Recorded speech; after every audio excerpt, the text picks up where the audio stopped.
FA would have supported England's squad if they walked off the pitch. England players had the full backing of the Football Association if they walked off the pitch in the face of sickening racial abuse against Hungary on Thursday night and will continue to do so in the future. World football's governing body FIFA confirmed their intention to launch an official investigation into the scenes that saw England's black footballers targeted with monkey chants by home supporters in Budapest. And Sportsmail can disclose if players are subjected to sustained racial abuse during a match, officials can halt proceedings and take both teams off the field of play. When England players suffered racial abuse in Bulgaria in 2019, UEFA's three-step protocol was implemented in an attempt to stop the taunts directed at Gareth Southgate's players, but in the end neither team exited the pitch.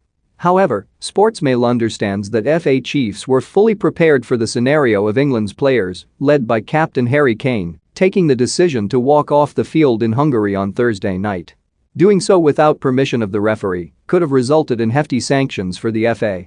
Nevertheless, it was a situation the FA were prepared to deal with if England's players felt they needed to make a stand. The FA's stance is greatly encouraging, particularly with Wednesday's trip to Poland on the horizon, where there are concerns English players could be greeted with similar behavior. The FA have played a lead role in English football's drive for equality in recent years.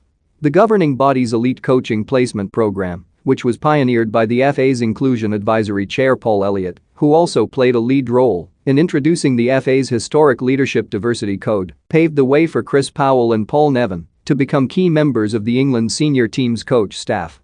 Powell and Nevin were on the bench in Budapest. Raheem Sterling and Jude Bellingham were both targeted with monkey chants during the game, while England's starting Zai were roundly booed for taking the knee before kick-off.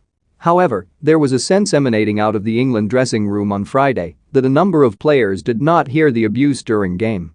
England boss Southgate kept his players in the dressing room for a longer period than usual to ascertain which players had heard the abuse. Nevertheless, the concern that many players were oblivious is unlikely to prevent FIFA from conducting a thorough investigation.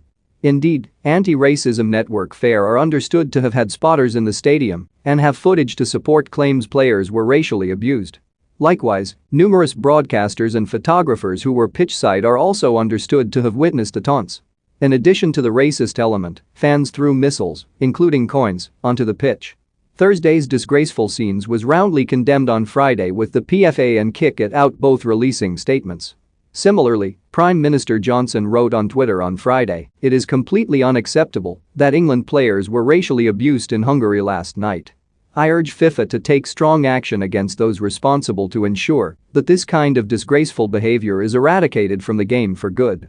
However, it is understood that a number of England players believe Johnson's comments are hypocritical given his government's stance on the team's decision to take the knee during the European Championships.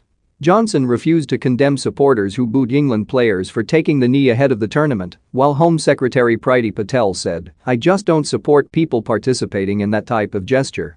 Indeed, Johnson's tweet did not go unnoticed within the England camp on Friday. The fact Hungary had already been hit with a UEFA stadium ban but were still able to play their World Cup qualifier against England in front of supporters was being heavily questioned on Friday.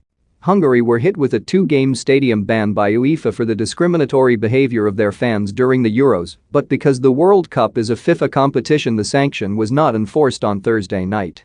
However, both governing bodies were privately passing the buck on Friday. UEFA insisted